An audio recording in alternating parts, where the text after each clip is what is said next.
Dream Team, it's your boy D Neal, back with another reaction video, guys. Here we go with Eagle Day, the RAF's last stand against the Luftwaffe, Battle of Britain timeline. We're gonna break this up into two parts, guys. But this is what you guys said you wanted in the comment section, so I'm here to serve the people. Before we jump in, make sure you subscribe to the channel, ring notification bell, give the video a thumbs up so it gets suggested. Social media, Patreon, all up top. You can subscribe to any of it. Put all the links in the description. All you gotta do is hit the link, follow me, talk to me, shoot me, and talk back. You guys got a favorite video suggestion, you can subscribe to Patreon or drop it in the comment section. What we got? On one day in September 1940, the Battle of Britain reached its decisive moment. Throughout the summer months, Britain's fighter command had fought a desperate battle against the Luftwaffe. As far as the planes were concerned, we'd never seen anything like it. It was just awesome. They were overhead, there were masses of them. They'd only got to come across the water and they were here. Everybody was in the front line. The civilians were in the front line. Beneath the battle-ridden skies, people from all walks of life became involved in the defense of Britain. Wow. Age, situation, or circumstance was no barrier. So they were like flying like over like citizens, and like you could just kind of look up and like see these aircraft fighting. Is that what they're? That would be crazy. Like I'd be scared to death. I ain't gonna lie to y'all. In the defense of Britain, age, situation, or circumstance was no barrier. It was a time that this country was actually welded together with one aim in mind: to defeat the aggressor. Each day, they faced the grim realities. The next thing he said, I know I was standing on my own, the other man's on the floor, he'd been bombed. To me, as a child, it seemed extraordinarily fun. And then I glanced to the right, and I saw this huge formation of Spitfires and Hurricanes making their way directly towards the formation of the bombers. And it was just unbelievable to see so many aircraft. Never seen so many aircraft. One day of dramatic... To see so many aircraft. Never seen so many aircraft. One day of dramatic aerial combat would now decide the fate of the nation. The role of the Luftwaffe during the Battle of Britain was to destroy fighter command, to gain air superiority to enable the invasion to take place, to occupy Britain, or to force us out of the war on Nazi terms. This is the story of that day, the 15th of September 1940. Bro, just imagine, like, literally, like, looking up and seeing this, like, that would be so wild to me, like, I can't even fathom it. This is the story of that day, the 15th of September 1940, and 13 hours that saved Britain.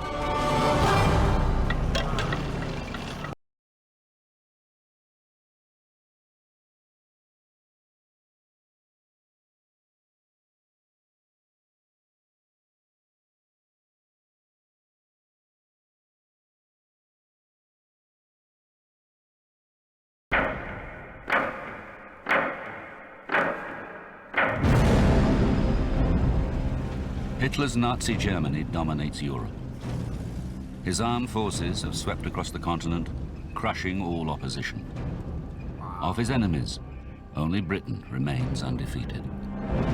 The rest of Europe was either in thrall to Nazi Germany or had been conquered. Poland, Denmark, Norway, France, Belgium, Holland, Luxembourg, these countries had fallen. So Germany was at the peak of his powers. Hermann Goering, head of the Luftwaffe, believes that attacks by German Air Force alone can bring Britain to its knees. He has promised the Führer that the Royal Air Force will be swept from the skies. The German Air Force had concentrated on the Royal Air Force, both in the air and on the ground, the fighter airfields. They basically, German Air Force basically saying, hey, we can take out the Royal Air Force, and once we take them out, we've conquered Britain. And they swore to Hitler. They said, well, we can destroy him. On the ground, the fighter airfields.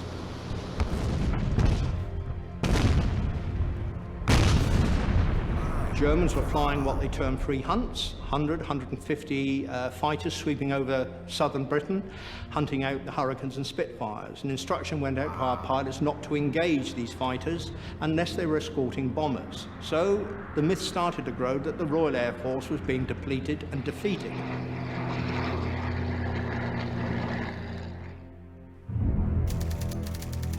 The following events take place between 6:30 a.m. and 7:30 p.m. 13 hours that proved a turning point in the war with Germany. That's crazy. 6:34 a.m. Sunday dawns for a country that has lived in fear of invasion for more than 3 months. We had the Germans knocking at the door. If the Air Force had been overwhelmed, they would have been in London within a week or so. We couldn't have stopped it.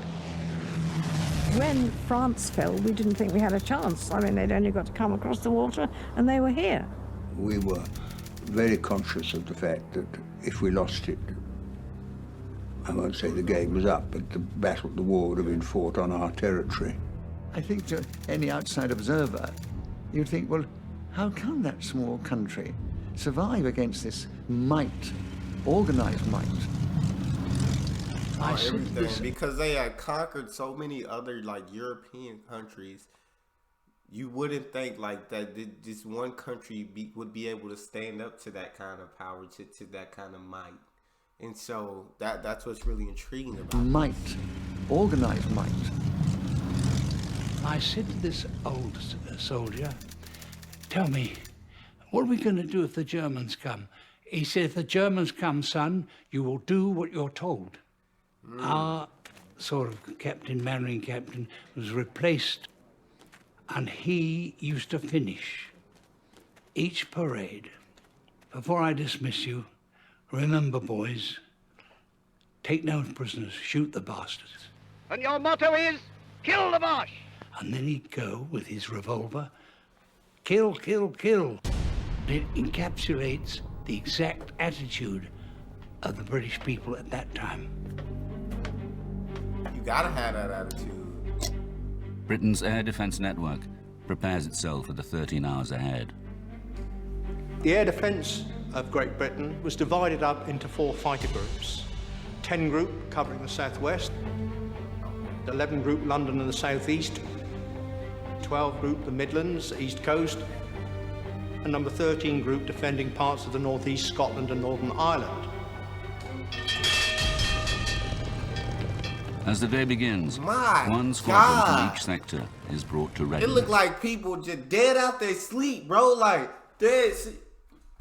They ain't even thinking. Like, you know, when you wake up, you like, what's going on?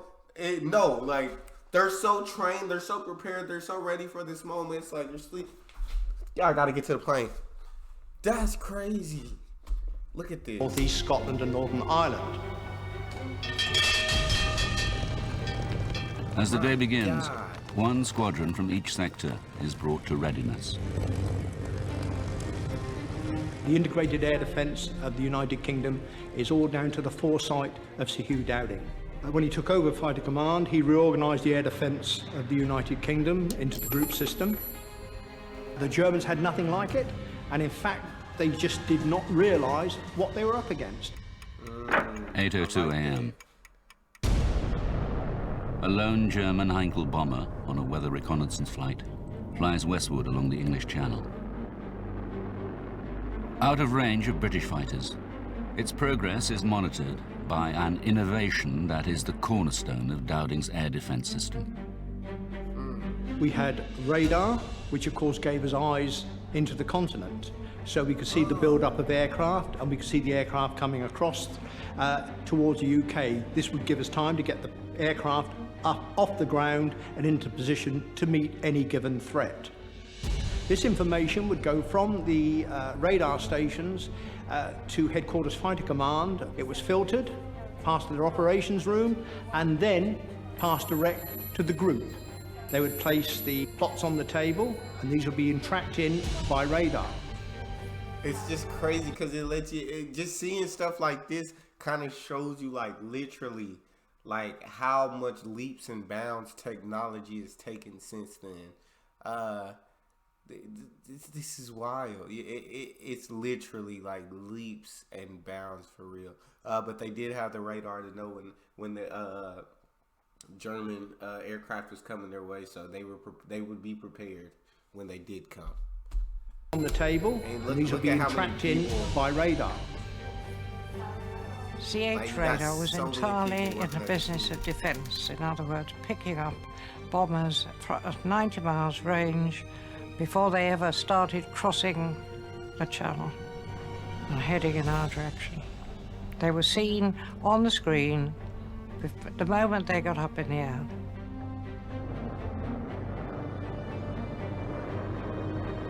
The course flown by the lone Heinkel eventually brings it within range of British fighters. The controller of the day would watch this. He would then alert whichever sector station he wanted. The sector controller's job was to get his aircraft off the ground, to vector them towards the enemy formations. The sector controller scrambles 2 Hurricanes from Exeter to intercept the intruder.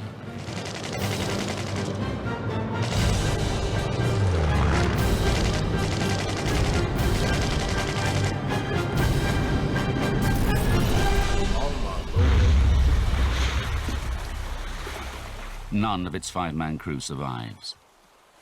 They are the first casualties of the day.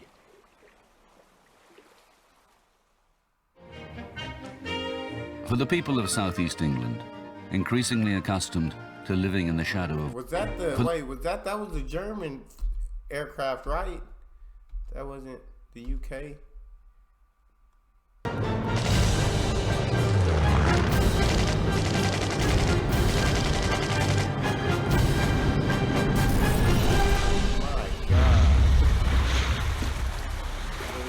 None of its 5-man crew survives. They are the first casualties of the day.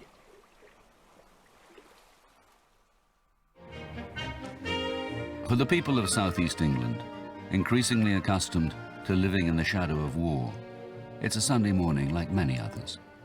But it will not be a day of rest for many. For hop picking is round again, and the family is setting out on its pilgrimage to the green fields of Kent. For some children, it is the start of another day of a working holiday in the countryside, far from the dangers of war.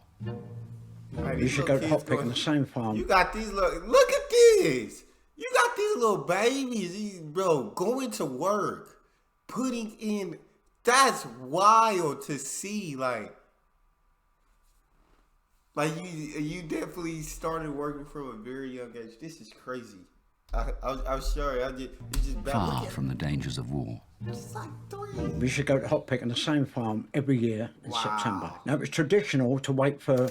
We used to have 2 notifications about 10 days before we actually went. When Mum and Dad used to get a card saying, we booked a bin and hut for you. Because you was agriculture workers, that time, 1940, you got extra rations. Summer term of 1940, attending Dartford Junior Technical College, and a notice came round asking for volunteers to go fruit picking in the coming autumn. Apparently, all accommodation, food would be provided free of charge, and we'd be paid for the work we did. Hey, sign me up. In the East End of London, Mary Sterry is looking forward to a big family occasion. My uncle was getting married. We didn't know the girl he was getting married, but we were told that she was a young actress. We had been invited to the wedding. My father, all us kids, the one getting married, Uncle Tom, was only was younger than my dad. And they didn't want us to go, did they? But we went. Herbert Hurry is getting ready to join his workmates for a fundraising football match. I played a lot of football, and in my time I played on 1 or 2 decent grounds, but they knew that at work, and but my foreman was a decent type, and he said, if you clean my car, I let you off to play football. We used to play down by Wormwood Scrubs, and attract 1,000 people on a Sunday. Dang! It's crazy because everybody's just kind of just going about their day like this is just a normal day. Nobody's expecting really anything to happen. You got people going to play football. You got weddings happening. People picking fruit. Like this is just a normal day. Attract 1,000 people on a Sunday. 1,000 people. 9 a.m. While London stirs into life, at bases in occupied France, Luftwaffe aircrews prepare their aircraft for a major attack. One they expect to be decisive.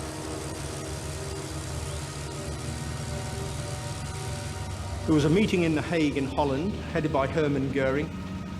At this meeting, the state of the Royal Air Force, in particular Fighter Command, was discussed. German pilots were going back, claiming maybe they'd shot down 10, 20 Hurricanes and Spitfires, in reality only 5. The Germans believed that the Royal Air Force was now on the verge of defeat, and they mounted 2 major raids. 10:30 a.m. Britain's air defences are on full alert. But now, Air Vice Marshal Keith Park, commander of 11 Group, receives unexpected news. Prime Minister Winston Churchill has chosen today to visit 11 Group's command centre. That's crazy. In full view of the control... Just chose that day, like just randomly or by coincidence, that was the day Prime Minister Winston Churchill chose. That's wild. Today to visit 11 Group's command centre. In full view of the controller here at Uxbridge, he could see the German forces assembling over the continent before they'd crossed the Channel. Churchill watches markers appear on the table, indicating a build-up of German bomber squadrons making their way to rendezvous points over the French coast.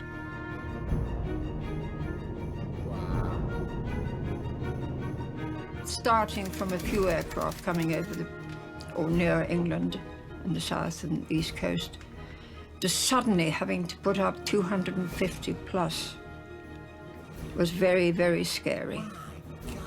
Because you couldn't imagine that many aeroplanes coming over. And were we going to survive?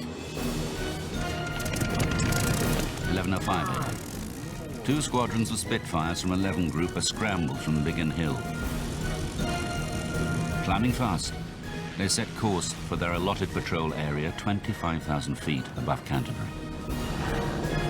The system swings into action as Park's controllers scramble more squadrons. Somebody would tell you that there were 200 plus, 100 plus, 50 plus coming over. A raid did build up, well, like a thunderstorm. Bro, this is crazy. The Luftwaffe formations, comprising more than 200 aircraft, wheel towards England. Their target, London. Their course will take them over the farms and fields of Kent. Our neighbour said to me, "Your mother's calling you, Albert." So I think she wanted me to carry something back to the huts.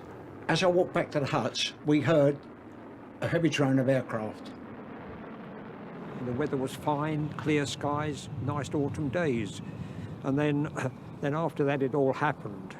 The aircraft of Fighter Command are about to be drawn into a major battle above the Garden of England. The fate of the nation hangs upon its outcome. Like this is just literally crazy. They're talking about like 200 plus aircraft. Like that woman said, the WAAF radar operator or something along the lines of that title. Like that's scary. Like just to have to go from a small number to like 250 plus aircraft. It's like you don't know if you're gonna survive. Like in that moment, you know this is gonna be the battle that determines. You know what I'm saying? If Germany dominates UK or England like they dominated everybody else, and so it's a scary moment, but at the same time you have to like keep your head about you, like because you have so much work that you have to do. The fate of the nation hangs upon its outcome. 11:36 a.m., 15th of September 1940. Luftwaffe formations cross the English coast at Folkestone. The only opposition they meet is anti-aircraft fire from the ground, reinforcing their belief that the Royal Air Force is on the verge of defeat and London is exposed to attack. Civilians in Kent have a ringside seat for the tumultuous events that will follow. They weren't dropping bombs. They were just flying steadily, not speeding like they do today, just steadily, masses of them, flying inland. Sitting alone in his garden, Graham Matthews watches almost 200 enemy aircraft cross the skies of Kent. I was in this garden. In fact, I was sitting on the steps right behind me here when I heard the German bombers coming over. And I could see this column of German planes. Wow. They were flying into these big puffs of flak put up by the anti-aircraft guns. Can you just imagine, like, sitting there seeing that, seeing all that aircraft? Like, that would just be scary. That would be horrifying to see all that aircraft coming over, knowing that it's Germany, knowing that they're about to try to, like, dominate you. They're about to try to kill, and they're going for London. But just seeing all those enemy aircraft coming over you. By the anti-aircraft guns. Once the enemy aircraft had crossed the coastline, radar was technically redundant. So it was the observer corps, simply by looking through a rangefinder, binoculars, identify the aircraft, height, direction and number, feeding that information back to an observer center, and from that center simultaneously to the command, sector and to group. Having got your plots, it was then up to the controller to say what he wanted done with them. When there was a battle on, you would plot your plots and you could see the combat kind of coming nearer and nearer.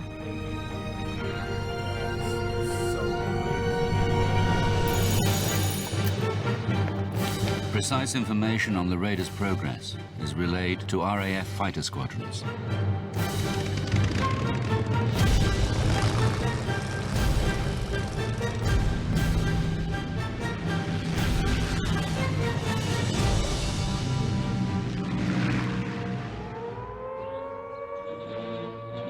When you hear the sirens or anti-aircraft guns, you must get under cover at once. You must not stand staring up at the sky. The siren went, and of course, as a 6-year-old, I thought, this is it, war, war. So I zoomed out to the front door and stood there waiting to see all the soldiers with their guns and firing. Of course, as a 6-year-old, right? Your curiosity is much stronger than any fear that you should be feeling. Like, you should be feeling fear, but that curiosity, it takes over. To the front door and stood there waiting to see all the soldiers with their guns and firing and shooting and sword fighting and all that. Nothing. Most people went to the underground, or if they had the little Anson sort of shelter, the tin placed in the bottom of the garden. My next door neighbour, he'd dug a hole underneath his garage. If I was at home, I'd go down there and shelter. Above Canterbury, patrolling Spitfires of 92 and 72 squadrons have spotted the enemy formations and dive in to attack.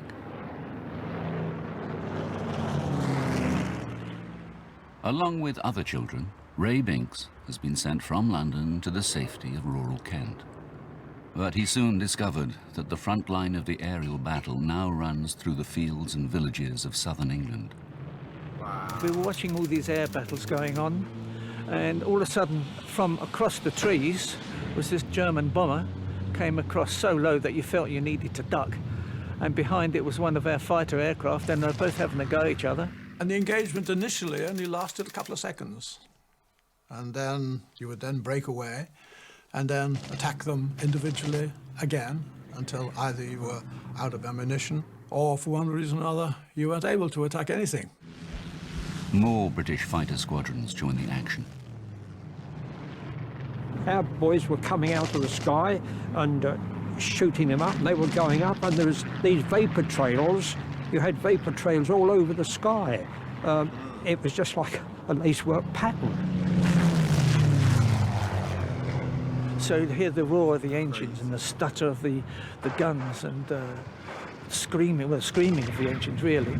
You would see the smoke start pouring out of one, and then it was plummets to the ground.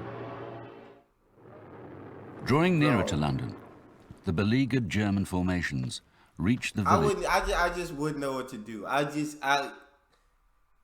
would just be in a state of shock.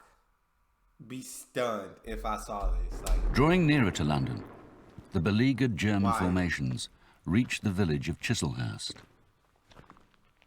My father had heard that Chislehurst Caves was a place where people used to go who were bombed out.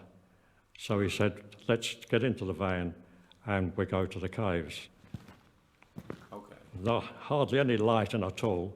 They gave us the hurricane lamps to find our way in. They gave us mattresses to lay on the floor, blankets, and we were one of the early ones then because that was just at the start of it. And there was very few people here.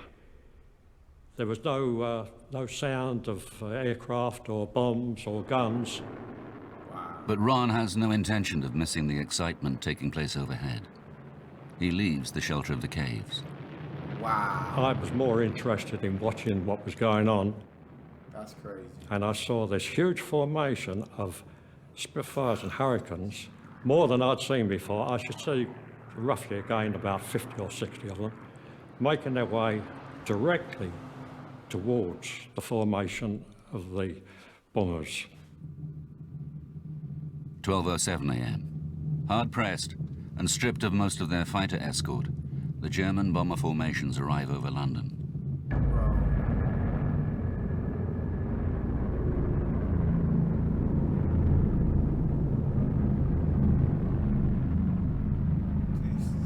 You could hear the throbbing of these aircraft. It was pretty eerie, I must say.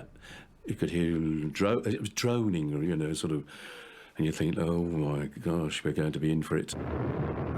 Twin brothers Geoffrey and Alan Lee Williams are already accomplished plane spotters. We knew all the aircraft before we joined the ATC, because every book we bought was about aircraft recognition. German bombers, especially the Hankels, they made a very distinctive noise. So you could tell the difference between a German plane and a British plane. 12:08 p.m. Park has... Yeah, I would have stayed in the caves. I'm not coming out the cave. I'm not coming out the caves to see what's going on in the air, but to come out and see that humongous formation and these two formations about to meet each other and about to like clap, bro. 12:08 p.m. Park has 6 fighter squadrons over the capital itself, with 6 more en route from neighboring groups. More than 125 RAF fighters are about to fall on the Luftwaffe formations. Once the fighters were up there, there was no anti-aircraft fighting. Otherwise our aircraft would have been vulnerable. Clear blue sky above us. The bombers were about 15 to 20,000 feet up, I think.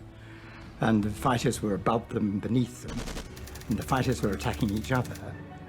The Hurricanes were attacking the bombers, as far as we could detect. And the Spitfires were attacking the Messerschmitts. There was this chap that I attacked.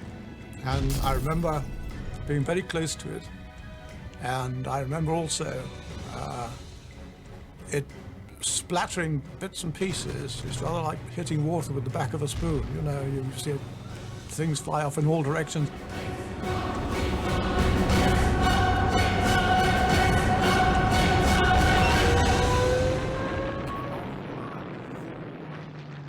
High over London, 5 squadrons from 12 Group now into the fray.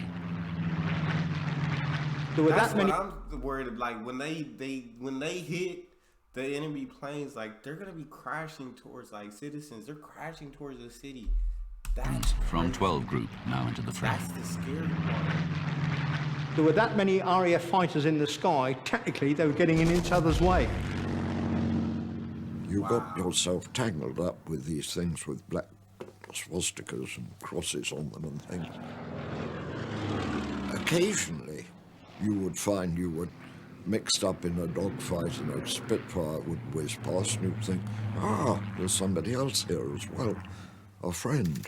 But otherwise you didn't see them. You lost contact with all your own aircraft after all. 1 minute the sky was a tangled mass of whirling aircraft and you fastened onto one and went off in one direction. And by the time you'd finished with that, you looked around, there was nobody to be seen anywhere. Looking up, I couldn't tell which was which. I mean, to me, they looked like giant moths playing You're It. But I couldn't tell which was ours and which was theirs. The German airman, as he crossed over, believing that the Royal Air Force was defeated, to be confronted by another 50 to 60 Hurricanes and Spitfires, you can imagine how their morale felt. Yeah, they wasn't ready for that. They were shocked and they were probably scared at that point. Spitfires, you can imagine how their morale felt. They underestimated. A lot of the bombers, once they got to London, they quickly turned round, and as they flew back, we gotta get out of they here. got rid of the bombs. Oh wow. I don't remember hearing a noise at all. I think the bomb was so close that we didn't hear the noise, but we felt the blast. And we were picked up and thrown into the wool shop. And, of course, the blast had reached the window and blown it in before it blew us through a fraction of a second.